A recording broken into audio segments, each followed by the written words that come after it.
ጤና ይስጥልኝ የገበያ ሚዲያ ተከታታዮቻችን የጥቅምት 25 ቀን 2018 ዓመተ ምህረት ዕለታዊውን የምዕራፍ 2 የምሽት የዜና ዘገባዎቻችንን ይዘንላችሁ ቀርበናል። የተመረጡ ምጣኔ ሀብታዊ፣ ማህበራዊና ሌሎች አዳዲስ መረጃዎችንም በዜና ዘገባችን ላይ ያካተናል። አብራችሁ እንድትቆዩ እንጋብዛለን። በቅድሚያም አርዕስቶችን ኮሚሽነሩ በተከሰሱበት ከባድ ወንጀል ጥፋተኛ መባላቸው ተሰምቷል። ለመሆኑ ኮሚሽነሩ ማን ናቸው? በዝርዝር የምትሰሙት ይሆናል። የትራፊክ ፍሰትን ለመቆጣጠር ሲባል በተሽከርካሪዎች ላይ ተጨማሪ ገደብ መጣሉ ተሰምቷል። አዲሱ ገደብ ምን አካቷል? የምናደርሳችሁ መረጃችን ነው። ተጎጂዎችን መልሶ ለማቋቋም በሚሊዮን የሚቆጠር ብር መመደቡ ተሰምቷል። በዝርዝር ትሰሙታላችሁ። ከባለ ሀብቶች የመሬት ጥያቄ ጋር ተያይዞ አዲስ መረጃም ተሰምቷል። በዝርዝር ይዘነዋል። ባለስልጣኑ በሺዎች የሚቆጠሩ ሰዎች ላይ እርምጃ መውሰዱ አስታውቀዋል። በዝርዝር የምንነግራችሁ መረጃችን ነው። አብራችሁን በመቆየት እንድትከታተሉን ከወዲሁ እየጋበዝን አሁን ወደ ዝርዝር ጉዳዮች እንለፍ።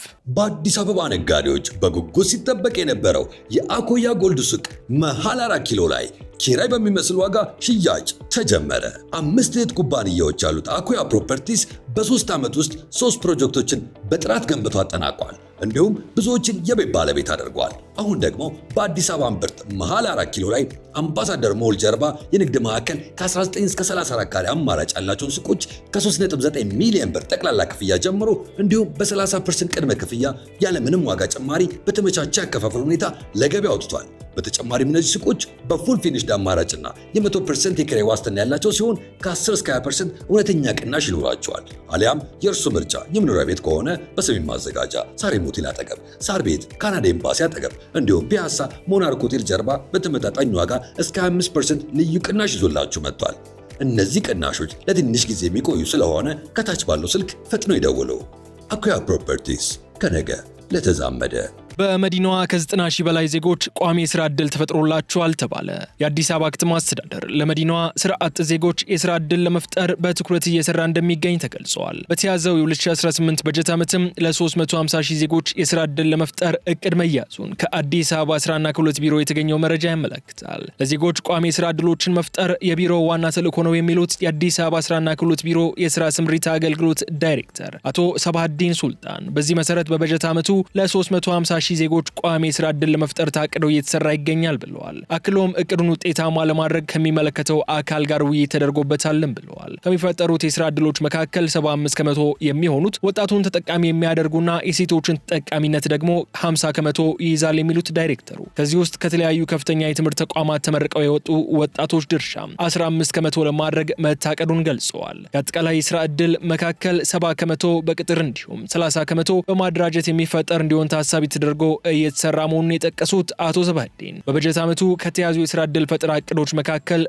በዘርፍ ደረጃ ያላቸውን ድርሻ በተመለከተ በአገልግሎት 58 ከመቶ፣ በኢንዱስትሪ 31 ከመቶ እንዲሁም በከተማ ግብርና 11 ከመቶ መሆኑን አብራርተዋል። አክሎም እያንዳንዱ ተቋም የስራ ዕድል መፍጠርን ዋነኛ አጀንዳው አድርጎ እንዲንቀሳቀስ ከፍተኛ ግንዛቤ ተፈጥሯል። ይህም ተጨባጭ ውጤት በማምጣት ላይ ይገኛልም ብለዋል። በተለይም በከተማ አስተዳደር ደረጃ ከፍተኛ የስራ ዕድል መፍጠር በሚያስችሉ ተቋማት ማለትም የመንግስት ትላልቅ ፕሮጀክቶች፣ የግል ተቋማት፣ ኢንተርፕራይዞችና ኢንዱስትሪዎች በጥናት ላይ የተመሰረቱ ጸጋዎች የመለየት ስራ ተከናውነዋልም ብለዋል። በዚህም መሰረት 195027 የሚደርሱ የስራ ዕድሎችን መፍጠር እንደሚችሉ ተረጋግጧልም ብለዋል። አክለው እንዳብራሩትም በከተማዋ ያሉ የመንግስት ተቋማት የስራ ዕድል ፈጠራን አንድ አጀንዳ አድርገው እንዲሰሩ ስምምነት ላይ ተደርሰው እየተገበረ ይገኛልም ያሉ ሲሆን በስራ ዕድል ፈጠራ ላይ እያንዳንዱ ዜጋ በተጨባጭ ውጤት በሚለካ ተግባር የሚያልፍ እንዲሆንም ትኩረት ተደርጓል። ለዚህም ነው ከዚህ ቀደም የበጀት ዓመት የመጀመሪያዎቹ 2 እና 3 ወራት የዝግጅት ምዕራፍ ተደርገው የሚወሰዱበት ልምድ ተቀይሮ በተሰራው ስራ ከእቅዱ አንጻር ከፍተኛ ብልጫ ያለው የስራ ዕድል መፍጠር የተቻለው ያሉት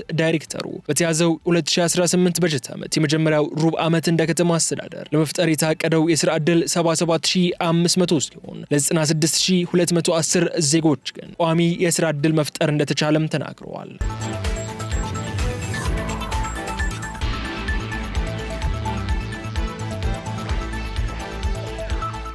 የተከራየውን ተሽከርካሪ ለወንጀል ፈጻሚዎች ያከራየው ግለሰብ በቁጥጥር ስር ዋለ። የለሚ ኩራ ክፍለ ከተማ ፖሊስ መምሪያ ከሌላ ሰው የተከራየውን ተሽከርካሪ ለወንጀል ፈጻሚዎች ያከራየን ግለሰብ በቁጥጥር ስር አውሎ ምርመራ እያጣራ መሆኑን የገለጸ ሲሆን ግለሰቡ በአንድ አዳር ከወንጀለኞቹ 6000 ብር እንደሚቀበል ፖሊስ በምርመራ አረጋግጧል። በለሚ ኩራ ክፍለ ከተማ ወረዳ 10 ልዩ ቦታው 30 ሜትር ፍየል ቤታ አካባቢ ተሽከርካሪን በመጠቀም የሞባይል ስልክ ቅሚያ ወንጀል እንደሚፈጸም የሰሚት አካባቢ ፖሊስ ጣቢያ በደረሰው መረጃ በማሰባሰብ ብሩክ ተሾመ የተባለው ግለሰብ ተሽከርካሪ በመከራየት ቀን በኮድ 2 ያልተፈቀደ የትራንስፖርት አገልግሎት ለመስጠትና ራይድ ሳይሆን ራይድ ብሎ ለጥፎበት ሲሰራ እንደሚውልና ማታ ደግሞ መኪናውን ለወንጀለኞች እንደሚያከራይ ፖሊስ ያገኘው መረጃ ተከትሎ ግለሰቡና ቅሚያ የሚፈጽሙት ወንጀል ፈጻሚዎች ለመያዝ በተደረገው ክትትል በአራዳ ክፍለ ከተማ ወረዳ 5 ልዩ ቦታው ሰባራ ባቡራ አካባቢ ተጠርጣሪው መኪናውን ሲያሽከረክር በቁጥጥር ስር ማዋል ተችሏል። ግለሰቡ በቁጥጥር ስር በዋለበት ወቅት የተለያዩ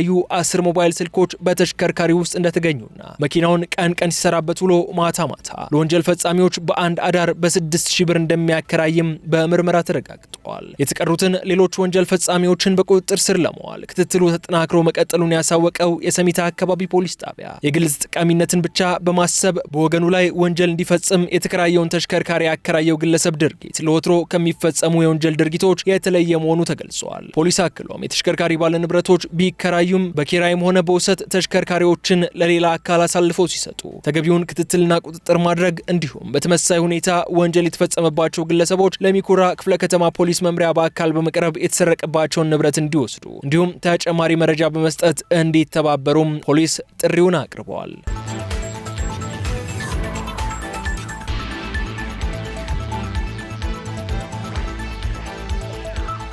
ባለስልጣኑ ከ5000 በላይ ግለሰቦች ላይ እርምጃ መውሰዱን አስታወቀ።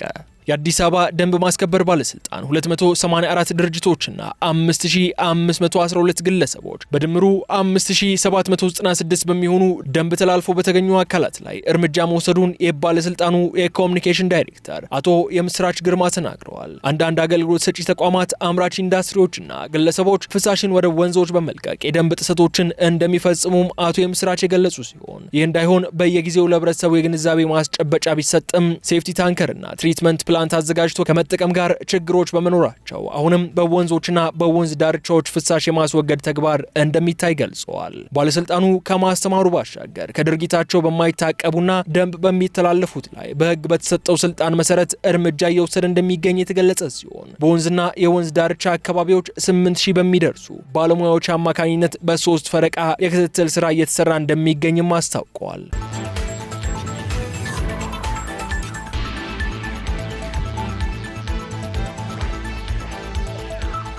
ባለሀብቶች የሚያቀርቡት የመሬት ጥያቄ በበቂ መጠን ምላሽ እያገኘ እንዳልሆነ ተሰማ። ለአበባ ለአትክልትና ፍራፍሬ ልማት በቂ መሬት እንዲቀርብ ከመንግስት ጋር ውይይት ተጀምሯልም ተብሏል። የአበባ አትክልትና ፍራፍሬ ዘርፍ አሁን ላይ በአመት በአማካይ ከ500 ሚሊዮን የአሜሪካ ዶላር በላይ ለኢትዮጵያ እንደሚያስገኝ መረጃዎች ያመለክታሉ። ዘርፉ ከ200 ሺህ ለሚበልጡ ሰዎችም የስራ ዕድል መፍጠሩን የገለጸው የኢትዮጵያ አበባ አትክልትና ፍራፍሬ አምራቾችና ላኪዎች ማህበር በ2.45 ሚሊዮን ሄክታር መሬት ላይ እየተካሄደ ያለ ልማት መሆኑን ጠቅሷል። በዘርፉ የተሰማሩ ባለሀብቶች ዘመናዊ ቴክኖሎጂዎችን እየተጠቀሙ መሆናቸውን የሚናገሩት የማህበሩ ዋና ዳይሬክተር አቶ ቴድሮስ ዘውዴ ዓለም አቀፍ ደረጃዎችን አሟልቶ ለመገኘትም ጥረት እያደረጉ መሆናቸውን አክለዋል። እንዲያም ሆኖ ግን የሚፈለገው ደረጃ ላይ ተደርሷል ማለት እንደማይቻል የሚገልጹት የማህበሩ ዋና ዳይሬክተር በተለይ ኢትዮጵያ ካላት እምቅ አቅምና ከህዝቧ ቁጥር አንጻር ብዙ ይቀረናልም ብለዋል። የኢትዮጵያ የአበባ አትክልትና ፍራፍሬ ዘርፍ ይበልጥ እንዲያድግ ማህበራቸው ከመንግስት ጋር በቅርበት እየሰራ እንደሚገኝ የሚገልጹት አቶ ቴድሮስ ልማቱን የተመለከተው ብሔራዊ ስትራቴጂ የተዘጋጀውና ሌሎች ህጎች የወጡትም በዚሁ የጋራ ስራ እንደሆነም ጠቅሰዋል። አክሎም በዘርፉ ዙሪያ ከሚነሱ ጥያቄዎች አንዱ የመሬት አቅርቦት ጉዳይ ነው ያሉ ሲሆን በስራው ላይ ያሉ ባለሀብቶች ተጨማሪ መሬት አግኝተው ልማቱን ለማስፋፋት፣ ሌሎች ደግሞ እንደ አዲስ ወደ ስራው ገብተው ለማልማት የሚያቀርቡት የመሬት ጥያቄ በበቂ መጠን ምላሽ እያገኘ እንዳልሆነ የገለጹ ሲሆን በዚህም ጉዳይ ከመንግስት ጋር ውይይት እየተካሄደ እንደሚገኝ አቶ ቴድሮስ ተናግረዋል።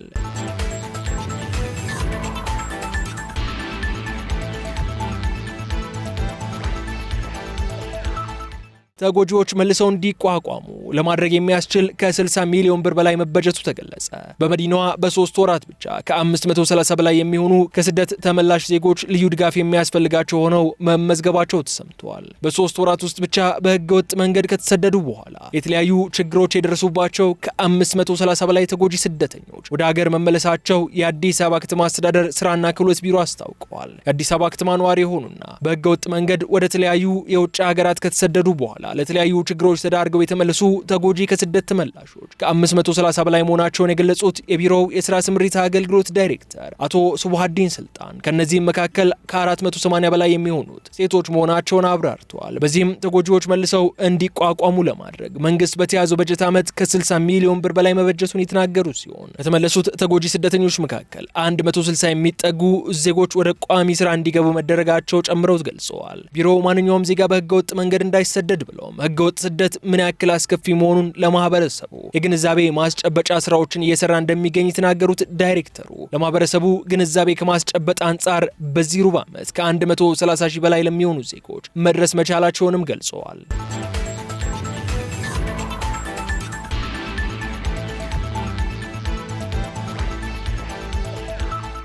ተሽከርካሪዎችን በትምህርት ቤቶች አካባቢ ማቆም እንደሚያስቀጣ ተገለጸ።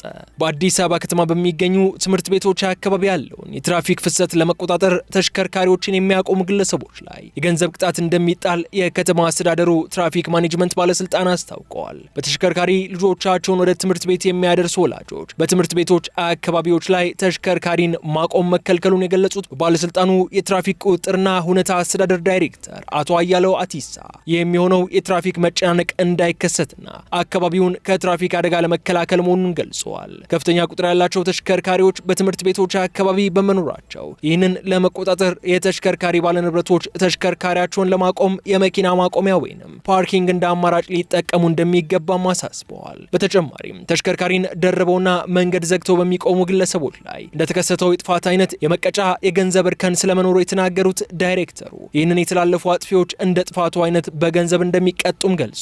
ባለስልጣን መስሪያ ቤቱ በትምህርት ቤት አካባቢ የትራፊክ መጨናነቅና አደጋ እንዳይከሰት የትራፊክ ፍሰቱን ሊገድቡ በሚችሉ ጉዳዮች ላይ ትኩረት ሰጥቶ እየተሰራበት እንደሚገኝም ጠቁመዋል። በመሆኑም በትምህርት ቤቶች አካባቢ ተሽከርካሪያቸውን ባለማቆም የትራፊክ ፍሰቱ ላይ ጫና እንዳይፈጠር ወላጆች የበኩላቸውን ኃላፊነት እንዲወጡም አሳስበዋል።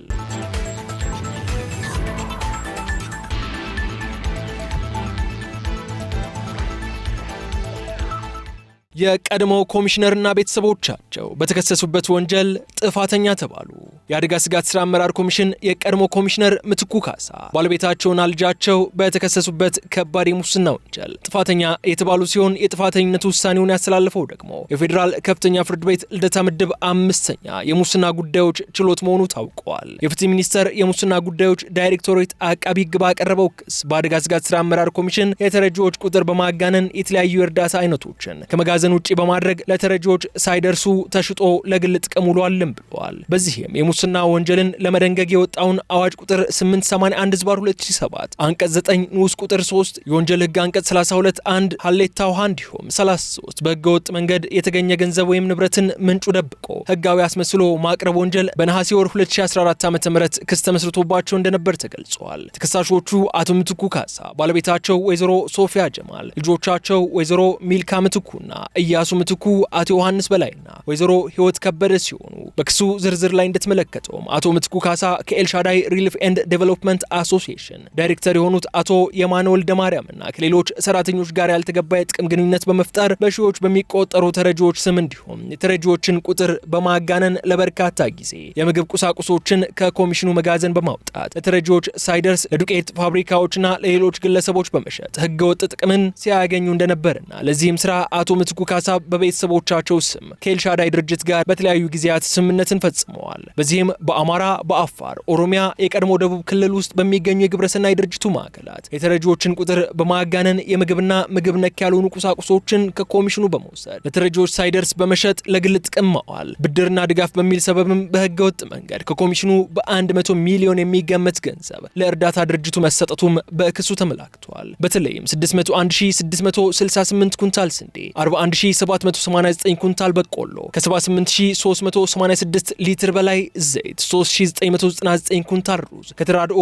ድርጅቱና የብሔራዊ አደጋ ስጋት ስራ አመራር ኮሚሽን ጋር በመመሳጠር እርዳታውን አዳማ ለሚገኝ የዱቄት ፋብሪካ መሸጡ ተጠቅሷል። በሁለተኛ ክስ ደግሞ 472 ሚሊዮን 886304 ብር ከ32 ሳንቲም በድጋፍ መልክ በአንደኛ ተከሳሽ ፈቃጅነት በሁለተኛ ተከሳሽ አማካኝነት ክፍያ እንደተፈጸመና በሶስተኛ ተከሳሽ ወጪ አድራጊነት ለግል ጥቅም በመዋሉ መንግስትን ለከፍተኛ ኪሳራ የዳረገ መሆኑ ተመላክቷል። የአቶ ምትኩ ልጅ እንዲሁም ባለቤታቸውን በተመለከተ ደግሞ በስማቸው ተገዝተው የተገኙ ተሽከርካሪዎችና መኖሪያ ቤቶች መኖራቸው በክሱ የተጠቀሰ ሲሆን በህገ ወጥ መንገድ የተገኘን ገንዘብን ወይንም ንብረትን ህጋዊ አስመስሎ ማቅረብ በሌሎችም ተከሳሾች ላይ በየደረጃው የወንጀል ተሳትፏቸው በክሱ ዝርዝር ተካተዋል። ክሱ ከደረሳቸው በኋላ በክሱ ላይ የተጠቀሰውን የወንጀል ድርጊት አለመፈጸማቸውን ጠቅሰው የእምነት ክደት ቃላቸውን መስጠታቸውን ተከትሎ አቃቢ ህግ የሰው ምስክርና የሰነድ ማስረጃን አቅርበዋል። የግራ ቀኙን ክርክር ያደመጠው ችሎቱም አቶ ምትኩ ካሳና ባለቤታቸው ወይዘሮ ሶፊያ ጀማል እንዲሁም የአቶ ምትኩ ልጅ ወይዘሮ ሚልካ ምትኩን ጥፋተኛ ብለዋቸዋል ሲል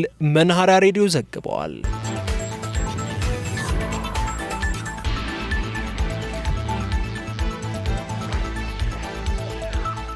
የተከበራችሁ ተከታታዮቻችን ከገበያ ሚዲያ ወደ እናንተ ሲደርሱ የነበሩት የጥቅምት 25 ቀን 2018 ዓ.ም የምዕራፍ 2 የምሽት የዜና ዘገባዎቻችን እነዚህ እስካሁን ስትከታተሏቸው የቆያችሁትን ይመስሉ ነበር። በቀጣይ በሌሎች ጉዳዮች መልሰን እስከምንገናኝ ድረስ መልካም ሁሉ ለእናንተ ተመኘን። ሰላም። በአዲስ አበባ ነጋዴዎች በጉጉት ሲጠበቅ የነበረው የአኮያ ጎልድ ሱቅ መሃል 4 ኪሎ ላይ ኪራይ በሚመስል ዋጋ ሽያጭ ተጀመረ። 5 እህት ኩባንያዎች ያሉት አኮያ ፕሮፐርቲስ በ3 ዓመት ውስጥ 3 ፕሮጀክቶችን በጥራት ገንብቶ አጠናቋል። እንዲሁም ብዙዎችን የቤት ባለቤት አድርጓል። አሁን ደግሞ በአዲስ አበባ እምብርት መሃል 4 ኪሎ ላይ አምባሳደር ሞል ጀርባ የንግድ ማዕከል ከ19 እስከ 34 ካሬ አማራጭ ያላቸውን ሱቆች ከ3.9 ሚሊዮን ብር ጠቅላላ ክፍያ ጀምሮ እንዲሁም በ30% ቅድመ ክፍያ ያለምንም ዋጋ ጭማሪ በተመቻቸ ያከፋፈል ሁኔታ ለገበያ አውጥቷል። በተጨማሪም እነዚህ ሱቆች በፉል ፊኒሽድ አማራጭና የ100% የኪራይ ዋስትና ያላቸው ሲሆን ከ10 እስከ 20% እውነተኛ ቅናሽ ይኖራቸዋል። አሊያም የእርሱ ምርጫ የመኖሪያ ቤት ከሆነ በሰሜን ማዘጋጃ ሳሬም ሆቴል አጠገብ፣ ሳር ቤት ካናዳ ኤምባሲ አጠገብ እንዲሁም ፒያሳ ሞናርክ ሆቴል ጀርባ በተመጣጣኝ ዋጋ እስከ 25% ልዩ ቅናሽ ይዞላችሁ መጥቷል። እነዚህ ቅናሾች ለትንሽ ጊዜ የሚቆዩ ስለሆነ ከታች ባለው ስልክ ፈጥኖ ይደውሉ። አኮያ ፕሮፐርቲስ ከነገ ለተዛመደ